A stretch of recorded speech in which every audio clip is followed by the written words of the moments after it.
In 2022, I was reading the book Search for Meaning by Viktor Frankl. It's a book that records about the events that took place in the concentration camp. Viktor Frankl was a Jew, and he was arrested and he was put in the concentration camp. And that book also explains how people found meaning in their suffering, and it gave a new theory called logotherapy in your psychology. So find meaning in your suffering, will to meaning, that's the meaning of that. I read that book and then I kept on reflecting on that, how the people suffered and how it can be helpful to the people today suffer, find meaning. But after some time, as I was reflecting, I found from a Christian perspective how the experience of a concentration camp is. When I was reading the life history of Maximilian Kolbe, you might have heard, the great saint, a Polish saint, he became the priest of Franciscan order. And he was arrested and he was also in Auschwitz. So his life turned in 1941 differently. There was an event. There was a guy from the concentration camp tried to escape. So the deputy commander wanted to warn all the people who tried to escape. So he chose 10 people to make them to die through starvation. So an underground bunker where they will be put and they will be starved to death. So that will be a great warning to the others if you try to escape. One of the guy was chosen, his name is like Francis. So he cried out, "My wife, my children." Listening to the cry of this man, this priest Maximilian Kolbe replaced him.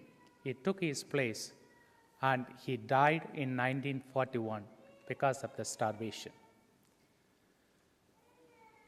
Although psychologically, the book gave me how we find meaning in our suffering, but it was Maximilian Kolbe who taught me, being a priest, being a Christian, what it means to be.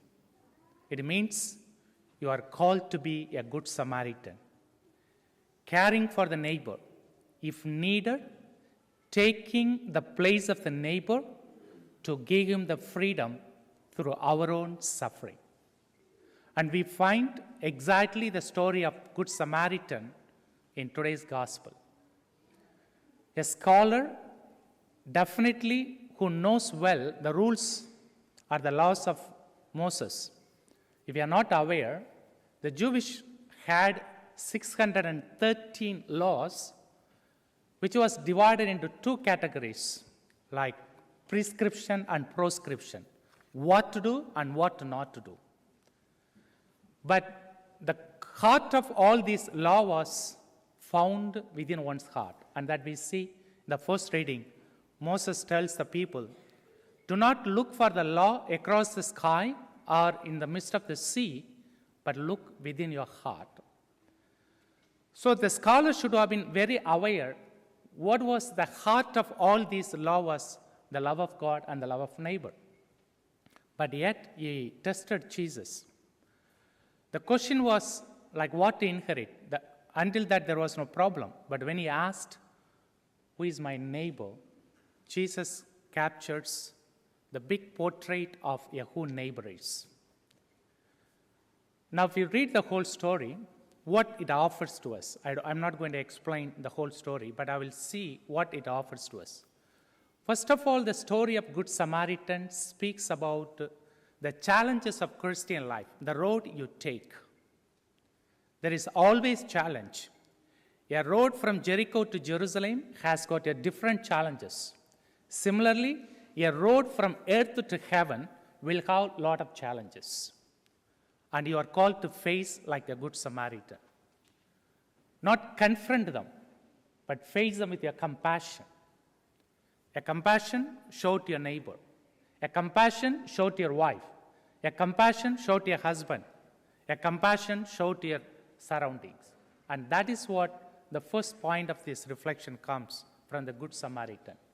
If you are not familiar with a book called The Pilgrim Progress, we can see the author John Bunyan, how he captures a narrow path to heaven. So it's what exactly a Good Samaritan. From Jericho to Jerusalem, it's a narrow, a dangerous path. So, and Christian life is that. It's always challenging. The second point, the Good Samaritan story speaks about that.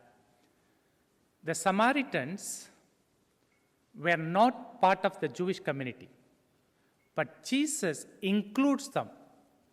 In a big picture, Jesus is trying to tell that in the plan of salvation, not only the chosen people, but even those who have a heart of compassion will be included in that. The third part shows that the failure of the priest and the Levites, could be a Levite, a deacon. I'm not saying our deacon, so don't worry about that. So it could be, or it could be one of you who assist me, one of you Christian, how we fail to live our Christian life. So after capturing everything, Jesus gives us how we have to be, is to be a good Samaritan. Therefore, my dear brothers and sisters, as we reflect more, the first point I give you for the reflection is that the philosopher Sartre said, the other is hell, but the other is your neighbor. The author, Henry Newman, in his book Wounded Healer says, a Christian life is to share the suffering to find freedom for the neighbor. So if you live as a partner in your community, in your family, you share the suffering of each other to find a freedom for the other. The second point, our reflection is, Christian life is not a ritual. It's a call to sacrifice. Kolbe said, hatred doesn't have a creative force, but only love. Therefore, we are called to show that love, not hatred. In no way through hatred that you can have a creative force, but only love can help you on that. And the third thing is that, again, the author Henry Newman tells us very beautiful, he captures us. The Christian life is not to discover God is God, man is man, but to discover the other is my neighbor. It is in that you find salvation in Christ.